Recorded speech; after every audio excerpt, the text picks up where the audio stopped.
Hey everyone, and welcome to today's Explainer. I am absolutely thrilled you're tuning in today because we've got something super fun planned. If you want to make a video with 5 questions for children, or if you just want to learn how to be a top-notch city explorer yourself, you are in the perfect place.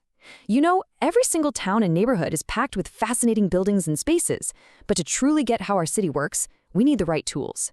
We need a way to look at the streets around us and understand exactly what is happening behind all those doors. So let's just jump right in. Now, to be a pro explorer, you need a map, right?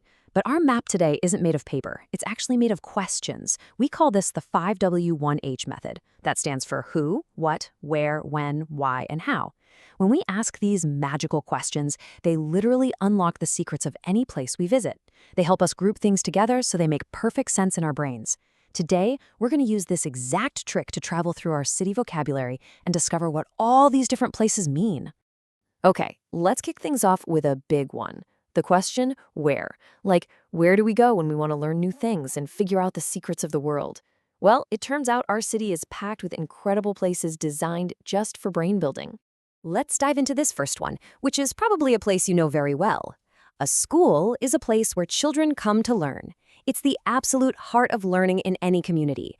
Think of it kind of like a gym, but for your brain. It's where you meet your teachers, do your math, practice your reading, and just discover all sorts of amazing facts about the universe. But hey, the learning definitely doesn't stop at school. First up on the slide, we have the library. This is where you can find a massive collection of books to read right there in a cozy chair or borrow to take home with you. And usually not too far from there, we have the museum. A museum is this fantastic building where objects of historical, scientific, or artistic interest are kept safe. Imagine looking at giant dinosaur bones, ancient armor, or beautiful paintings. That is exactly what a museum is for. Moving right along, let's ask our next question. Who? Our cities are filled with everyday heroes who keep our community totally safe. But where do they actually go to work? Let's find out. First up is the police station. This is the local office for the police.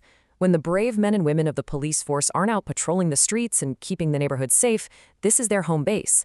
It's where they do their paperwork, plan out their routes, and work together to help citizens. Now, our community helpers handle very different types of emergencies, right? Let's compare.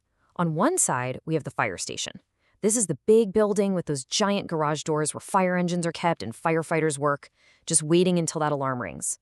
On the flip side, we have the hospital. This is a super important place where people who are sick or injured are taken care of by brilliant doctors and kind nurses. Both places are totally filled with heroes, just doing different jobs. Now, speaking of health, picture this. You wake up and your tooth is really hurting. Ouch! What do? Well, step one, you go to the dentist. The dentist's office is where a dentist treats people's teeth and makes sure your smile is healthy. But what if you need some medicine to make your gums feel better afterwards? Then, for step two, you visit the pharmacy. A pharmacy is a shop in which medicines are carefully prepared and sold by trained experts. See how these places kind of team up in our city? Okay, I don't know about you, but all this traveling is making me hungry. Let's hit our next question. What can we buy to eat or use in our daily lives, and where do we get it? Get ready, because our city has a ton of options. Let's group some of these shopping spots together so we don't get overwhelmed. If you want a sweet treat, you head to the bakery to buy bread and cakes. Need everyday supplies? You visit the grocery to buy food and small items for the house. If you want to brighten someone's day, you go to the florist shop to buy flowers or plants. Need a lot of different things all at once? The supermarket is a massive store where you buy food and other goods you need.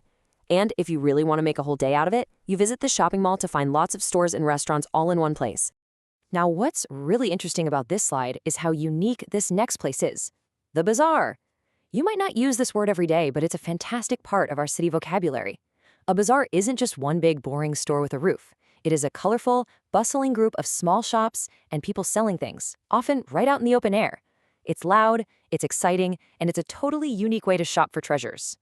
And the crucial point when we talk about food in the city is that not all eating places are the same. Check this out. A fast food restaurant is exactly what it sounds like, where food is served very quickly. It's perfect for when you're in a huge rush. But a regular restaurant is different. This is a place where you sit down, relax, and meals are carefully prepared and served right to your table. Both are yummy, for sure, but they are two very different city experiences. Our city is big, and that brings up a huge question. How? How do we actually travel from place to place? Let's check out the busy hubs where people catch a ride. These two look similar and they do similar jobs, but let's clear up the difference. A train station is above ground. It's where trains stop to let passengers on and off, usually to travel far away to other cities.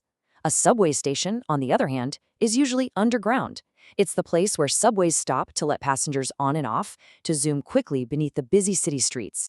Let's see how this builds into an awesome travel adventure. Imagine your family is going on a huge trip across the country. Step 1. You pull into a gas station. This is where fuel is sold for road vehicles so your car has energy to go. Step 2. When you reach your destination, you need a parking lot, a space where you can safely leave your car for a period of time. But what if your trip is way across the ocean? Step 3. You head to the airport, the massive place where planes arrive and leave to fly you right through the clouds. Whew!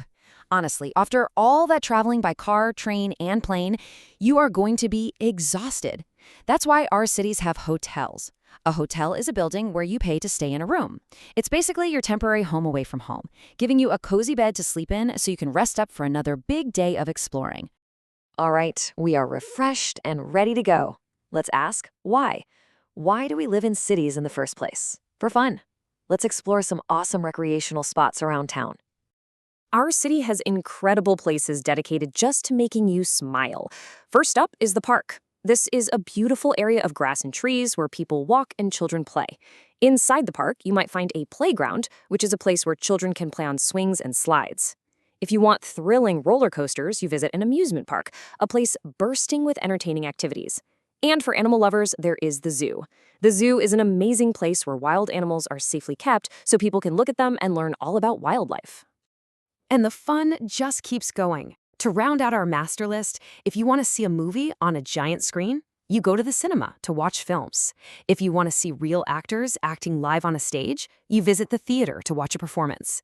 Want to cheer for your favorite team? You head to the stadium where sports are played. And on a hot summer day, there is literally nothing better than visiting the swimming pool, which is filled with water for people to splash and swim in. Wow, we have covered so much ground today on our city tour. We've used our magic map, the 5W1H questions, to explore everything from hospitals and bakeries to subway stations and zoos.